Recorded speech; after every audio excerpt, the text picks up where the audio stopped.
नमस्कार मित्रों, और कैसे हो आप लोग। समस्या ये आती है कई बार कि जीवन में हम लोगों के कष्टकारी समय आता है, और कष्टकारी समय आता है उस समय कौन से ग्रह की महादशा और अंतर्दशा चल रही होती है, इसके बारे में कई बार हम प्रश्नवाचक चिन्ह लगा देते हैं।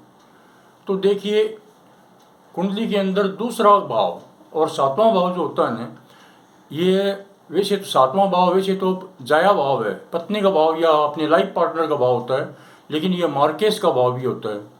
और दूसरा जो घर होता है ना, ये भी क्या है, वैसे धन संपत्ति का भाव होता है, लेकिन ये भी मार्ग भाव होता है। क्यों कि कुंडली का 8वां घर आयु का होता है, और 8 में से 8वां यानी तीसरा घर भी आयु का होता है। तो उस आयु के घर से ठीक 12वां घर होता है, वो आयु को क्षीण करता है। इसलिए हमने दूसरे और 7वें घर के मालिक जो होते हैं उनको मार्ग की संज्ञा दी है। लेकिन ये हमेशा मार्ग नहीं होते, इनकी एक विशेष स्थिति बनती है।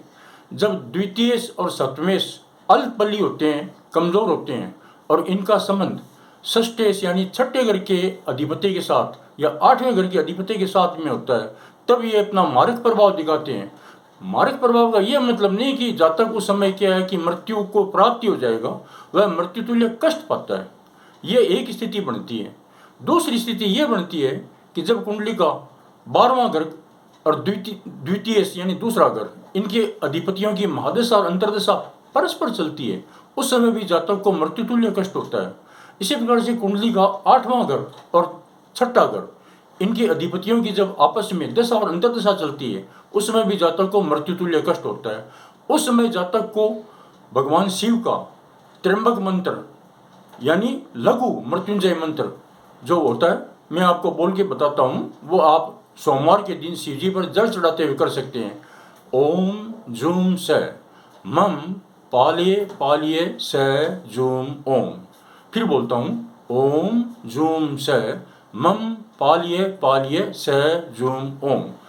इसके अलावा आप शनि का दान कर सकते हैं। शनिवार को प्रातः सूर्योदय के 1 घंटे या सवा घंटे के भीतर आप कर सकते हैं। जैसे सूर्योदय जब 6 बजे शुरू होता है, तो आप 6 से 7:30 बजे तक तिल, तेल और अनाज का दान कर सकते हैं। ये दान आप शनि के मंदिर में दे सकते हैं, या किसी भी घर में आए हुए डाकोत वगैरह को भी दे सकते हैं।